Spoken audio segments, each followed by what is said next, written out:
কিছু পাগল খাইলে খায় না খাইলে নাই, কিছু পাগল আছে খাইলে খায় না খাইলে নাই, রাস্তায় চলাফেরা করে মাথায় জট চুল। দেখলাম যে তারা মাথায় পাগড়ি পরে, এই পাগলদের চুল কাটা, পাগলদেরকে চুল কেটে দিয়ে মুন্ডন করে দিচ্ছে। এরা সংবিধানের যে 32 নম্বর অনুচ্ছেদের মধ্যে আছে। আমি সেই দিন আমার লাইভের মধ্যে বলেছি যে তোমার ব্যক্তিগত চলার স্টাইল, আমি কোন পাঞ্জাবি পরবো সেটা আমার ব্যক্তিগত ব্যাপার। তুমি আমার পাঞ্জাবি খুলে শার্ট পরাইতে পারো না, তুমি আমাকে জোর করে শার্ট খুলে পাঞ্জাবি পরাইতে পারো না, তুমি আমার চুল কেটে দেওয়ার মতো দুঃস্বপ্ন তুমি দেখতে পারো না।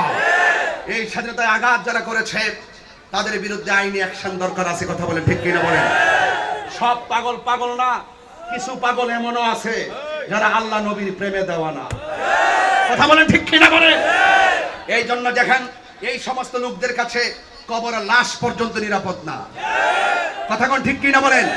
লাশ কবর থেকে তুলে গায়ের মধ্যে আগুন ধরাই দিয়েছে।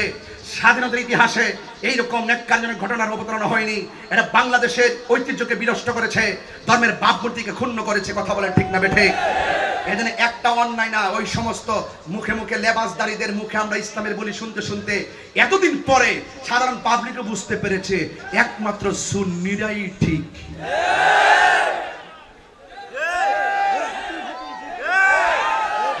আল্লাহর এই মাজারকে রক্ষা করতে হবে।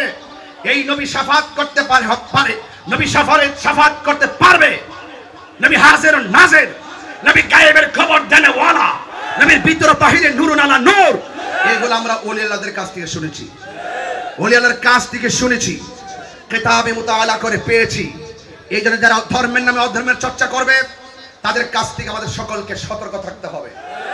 কারা কারা আমার সঙ্গে একমত আছেন হাত তুলে দেখবেন ইনশাআল্লাহ।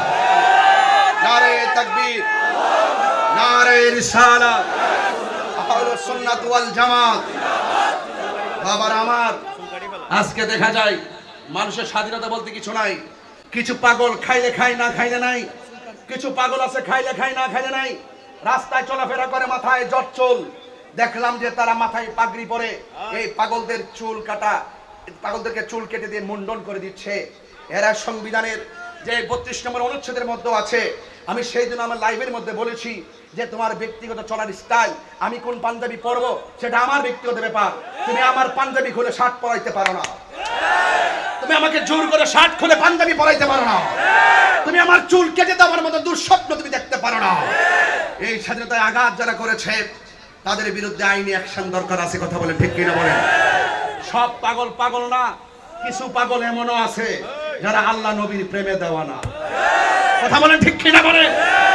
এই জন্য দেখেন এই সমস্ত লোকদের কাছে কবরের লাশ পর্যন্ত নিরাপদ না। কথা কোন ঠিক কিনা বলেন? লাশ কবর থেকে তুলে গায়ের মধ্যে আগুন ধরাই দিয়েছে। স্বাধীনতার ইতিহাসে এইরকম নেককারজনক ঘটনার অবতারণা হয়নি। এটা বাংলাদেশের ঐতিহ্যকে বিনষ্ট করেছে, ধর্মের ভাবমূর্তিকে ক্ষুণ্ণ করেছে। কথা বলেন ঠিক না বেঠিক? এখানে একটা অন্যায় না, ওই সমস্ত মুখে মুখে লেবাসদারীদের মুখে আমরা ইসলামের বলি শুনতে শুনতে এতদিন পরে সাধারণ পাবলিকও বুঝতে পেরেছে একমাত্র সুন্নিরাই ঠিক।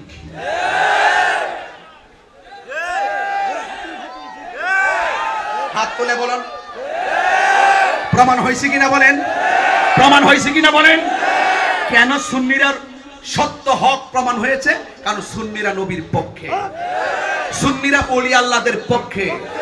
ওই সমস্ত মৌলবীরা যখন দেখি টর্নেডো আসে, সিডর আসে, আইলা আসে, নার্গিস আসে, ভূমিকম্প আসে, ঘূর্ণিঝড় আসে, করোনা আসে, তখন বয়া বয়া রেকর্ডিং করে, ওলি আল্লাহর বাংলাদেশ, শাহজালালের বাংলাদেশ, রহম করো আল্লাহ, রহম করো আল্লাহ। ওই সময় সঙ্গীত খুব মজা লাগে। আবার ওই দেখবেন যত বড় বড় মাজার আসে সবগুলা বাক্সের দায়িত্ব আবার তাদের হাতে। বাক্সের টাকা নিয়ে নিয়ে তারা বড় লোক হইতেছে।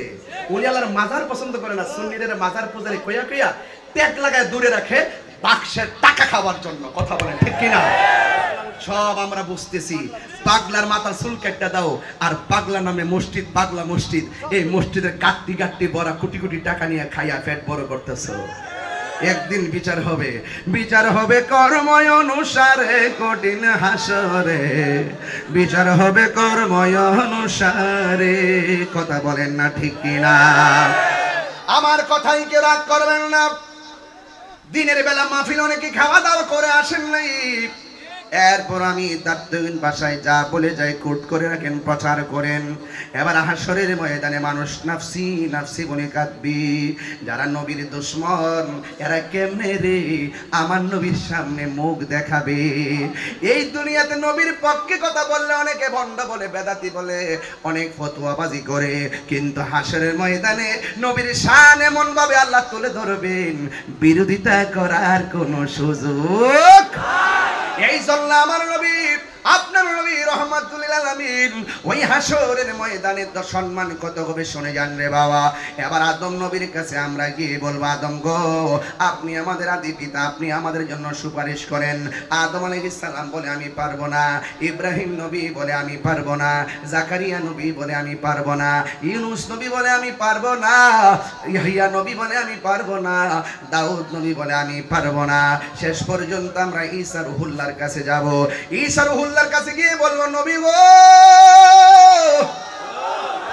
আপনি তো অনেক দামি, আমার নবীর একজন উম্মত, নবী হইয়া দুনিয়াতে গেছেন, কিন্তু আপনি নবীর উম্মত হওয়ার জন্য দরখাস্ত করেছেন, আল্লাহ আপনাকে নবী থেকে উম্মত হিসেবে নবীর কাছে কবুল করেছেন। ইয়া রাসূলুল্লাহ, ইয়া ও নবী গো, মেহেরবানি করে আপনি একটু সুপারিশ করেন না। ওই হযরতে ঈসা নবী বলবে, আমি পারবো না, তবে আমি একটা রাস্তা দেখায় দিতে পারি। কই কোন রাস্তাটা? কই সুন্নাত মান কদ আরসালনা ক্বাবলাকা মির রাসূলিনা ওয়ালা তাজিদু লিসুন্নাতিনা তাহবিলা। আকিমিস সালাতা লিদুলুকি শামসি ইলা গাসাকিল লাইলি ওয়া কুরআনাল ফাজর ইন্না কুরআনাল ফাজরি কানা মাশহুদা ওয়া মিনাল লাইলি ফাতাহাজ্জাদ বিহি নাফিলাতাল লাকা আসা আইয়াবাসাকা রাব্বুকা মাকামান মাহমুদা। একটু আগে আসর আজান হইছে কি হয় নাই? আজানের আগে দুরূদ শরীফ পড়লে বড় সুন্দর লাগে, কথা বলেন ঠিক কি না? আজানের পরে দুরূদ শরীফ পড়লে বড় ভালো লাগে, কিন্তু আজানের ভিতরে দোয়া আছে না নাই? আল্লাহুম্মা রাব্বা হাযি দাওয়াতি তাম্মা ওয়াস সালাতিল কাইমা আতি মুহাম্মাদানিল ওয়াসিলাতা ওয়াল ফাদিলা ওয়াদ দারাজাতার রাফিয়া ওয়া বা'আসহু মাকামান মাহমুদা।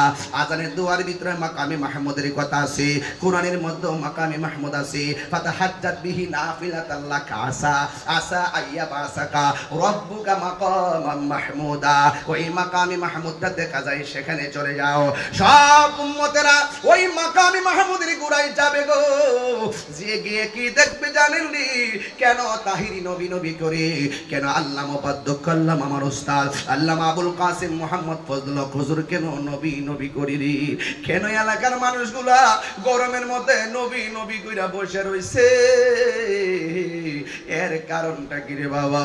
কারণ নবী হলো এমন, সারাটা জীবন নবী উম্মতের জন্য কেঁদেছেন, দুনিয়াতে আসার আগেও নবী উম্মতের জন্য বন্দোবস্ত করেছেন, মা আমিনার মাস থেকে দুনিয়াতে শুভ আগমন কইরা নবী উম্মতের স্লোগান দিয়েছেন।